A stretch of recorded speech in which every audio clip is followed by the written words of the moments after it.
ஆழ்வார் எம்பெருமானார் ஜீயர் திருவடிகளே சரணம். ஜீயர் திருவடிகளே சரணம்.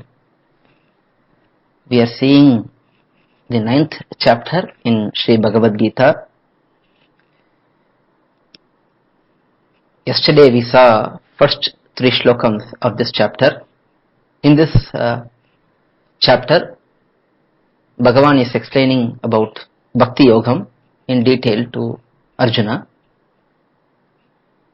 In the beginning of this chapter, Bhagavan first explains why he is teaching Bhakti Yogam to Arjuna at the moment. The main reason shown by Bhagavan here is because Arjuna has no jealousy towards Krishna, towards Bhagavan. That is the main reason highlighted by Bhagavan himself in the first shlokam itself.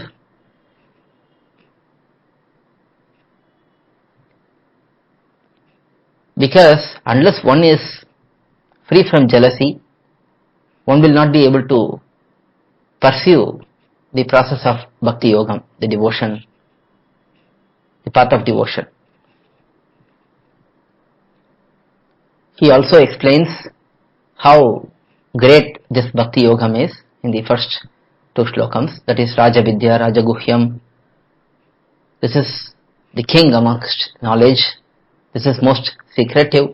This is very purifying. All of these were explained in the first 2 shlokams. And in the 3rd shlokam, Krishna explains that those who don't have faith in this Bhakti Yogam will not pursue it. And as a result, they will be in bondage forever and going around in this samsara again and again, taking birth repeatedly. Now we have to see from the 4th shlokam. Sri Bhagavad Gita has a beautiful commentary from Bhagavad Ramanuja.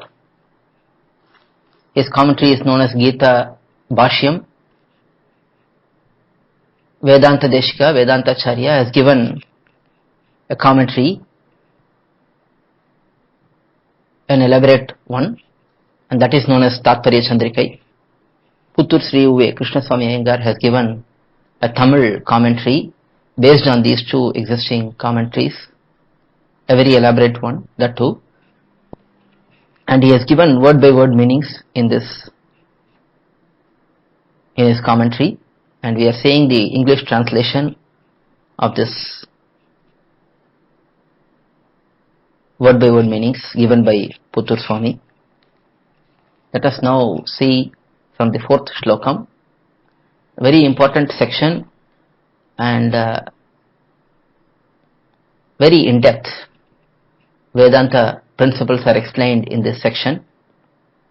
Let us start with the 4th shlokam. Maya tatam idam sarvam jagad avyakta murtina matstani sarva bhutani nachaham teshu avastitaha. Idam sarvam jagat. All these worlds which are made of chetanas, sentient beings, and achetana, insentient objects. Avyakta murtina maya. By my antaryami, that is the indwelling super soul form, which is subtle. Tatham, pervaded. Sarvabhutani, all creatures. Matstani, are resting in me, who is the antaryami. Aham teshu, nacha avastita, I am not resting in them. All these worlds which are made of chetanas, achetanas, are pervaded by my antaryami form, which is subtle, and all creatures are resting in me, but I am not resting in them. I am not in them. Like they rest in me as a dependent. This is somewhat complicated shlokam. Krishna is explaining the meaning of the word Narayana.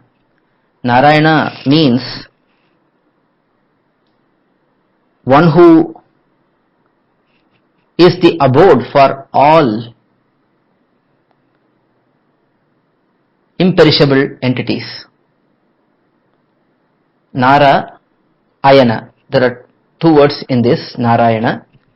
Nara is all collections of imperishable entities. So all the Atmas and all matter. Even matter is imperishable. Even though it's transforming, it keeps on changing, it still does not get destroyed fully. So that is also imperishable.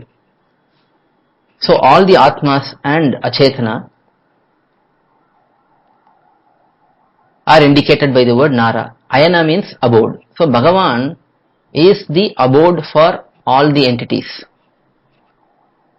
The other meaning for Narayana is Bhagavan is present in all the entities. That is the Antaryamitvam. That is his being the indwelling super soul in all the entities. Now Antaryami has two variances. One is Bhagavan being in subtle form in all entities. This is common for all entities, Atmas and matter. And there is Antaryami, Bhagavan, with form, with his divine consort Sri Mahalakshmi, present in the hearts of yogis and great devotees. These two are explained in Shastram. Here the talk is about Antaryami in the subtle form in all entities. So Bhagavan is saying that he is present in all entities as Antaryami. All the entities are resting in him. So both aspects of Narayana, both explanations are explained here by Bhagavan. But he is saying further in the same slokam that he is not resting in them like they are resting in him. When something rests on something else, the one which is resting is being supported by the one which is the underlying entity which supports it. So when Bhagavan is present in Atmas, he is not supported by the Atmas. Similarly, when Bhagavan is in matter, he is not supported by matter. Instead, Bhagavan is the one who is supporting even Atmas and matter. So that is the point he is making here, that I am not resting in them as they are resting in me. When they are resting in Bhagavan, Bhagavan is supporting them. But when Bhagavan is residing in them, they are not supporting Bhagavan. Still Bhagavan is supporting them. So that is the point which is being made here. In the next fifth shlokam, he is explaining it further. Nachavatstani bhutani pashyame yogamashwaram bhutabhrin nacha bhutasto mamatma bhuta bhavanaha. Matstani nacha. They are not in me. Like water is held by pot physically, but they are held through my will. So they are not in me, which means Bhagavan is saying here that I am supporting them, but I am not supporting like water is being physically supported by a pot. Here I am supporting them by my vow, by my will. Aishwaram, the opulence of Ishvara, mine. This Krishna is talking about his own opulence. Me yogam, my sankalpa, my divine will. Pashya, behold, you see it. And when asked, what is it? What is your wealth? What is your opulence? He explains further. Bhutabhrit, one who holds all creatures, one who supports all creatures. That is my wealth. Bhutastha nacha, not held by the creatures like I hold them. So when I am in the entities, when I am present as Antaryami in all of the entities, I am not held by them. I am still holding them up. Mama Atma eva, my sankalpam only. It is my will only. Bhuta bhavana. is the reason for their existence, sustenance and control. Their presence is because of my will. Their sustenance, their sustaining ability is because of my will, and their actions and inaction, I am being the controller for them. Whatever they do, I am the controller for them. So they are not in me physically. I am not holding them physically like pot is holding water, and they are not holding me even when I am inside. Behold my will, behold my sankalpa. This is my opulence.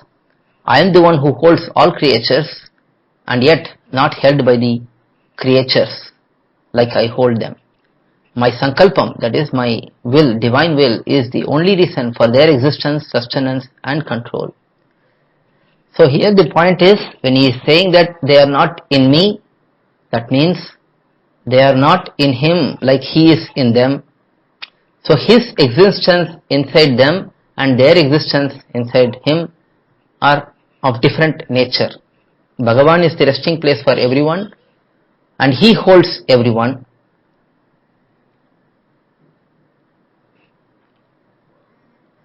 Even when he is the Antaryami.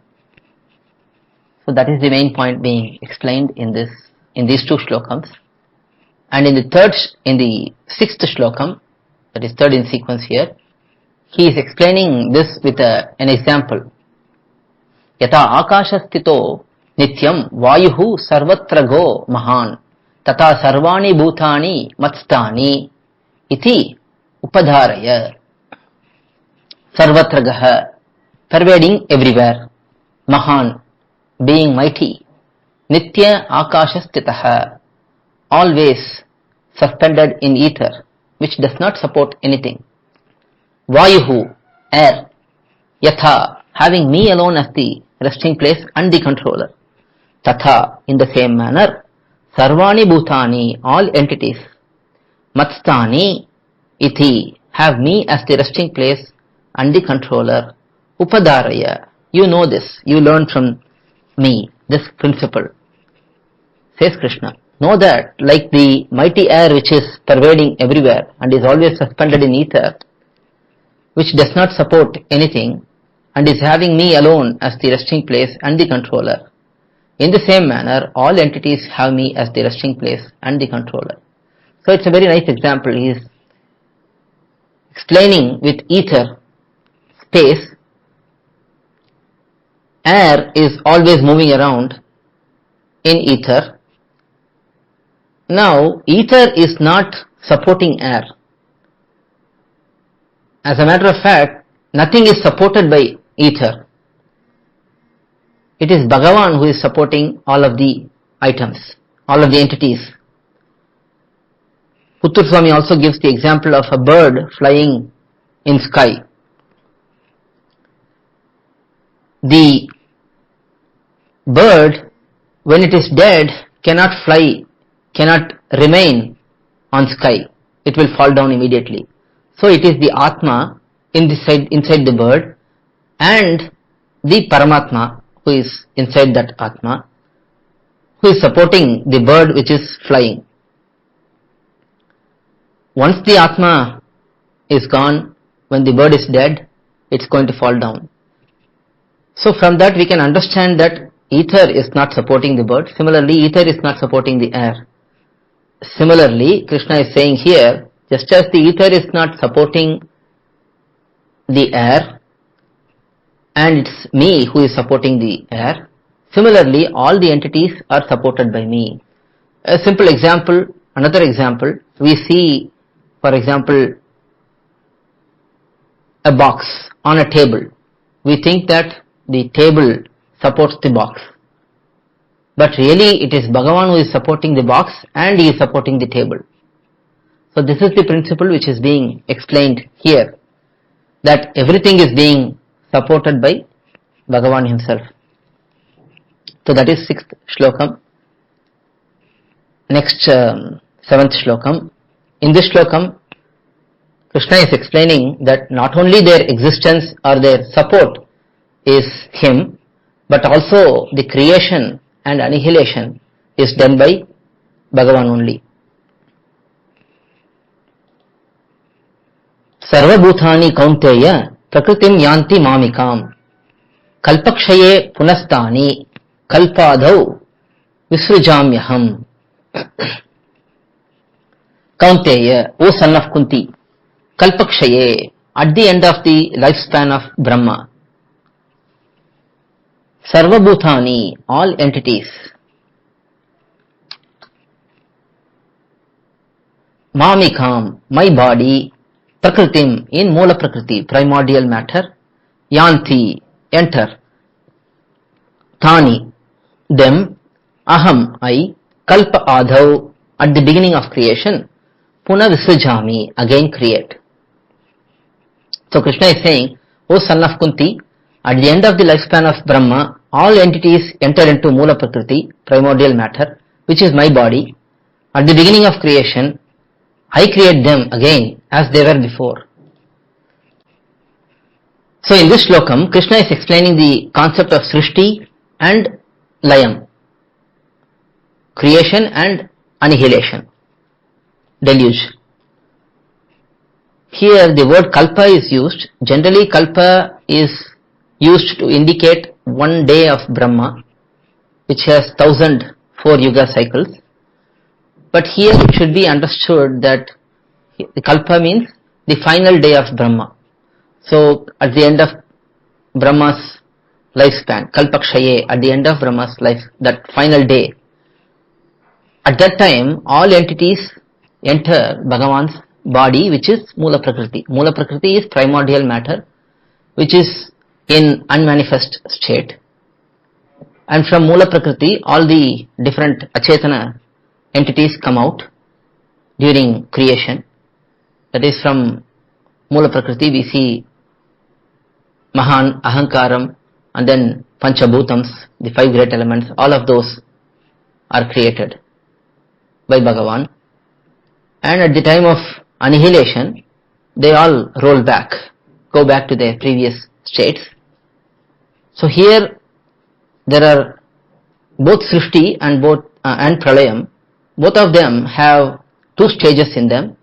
There is Samashti Srishti, Vyashti Srishti, and then there is Vyashti Pralayam and Samashti Pralayam.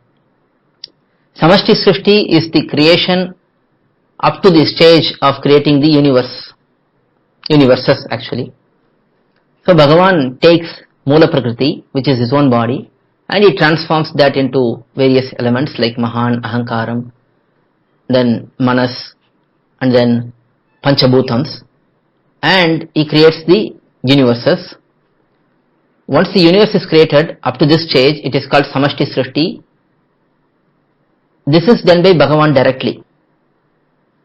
Once the universe is created, then he takes the Atma, which has great virtues, a lot of punya, and appoints that Atma as Brahma, and then lets Brahma create further inside the universe, like the variegated creation, such as different planets, different lokas, trees, bushes, different varieties of flowers, fruits, animals, and so on, and humans, devas, celestials, and all of that.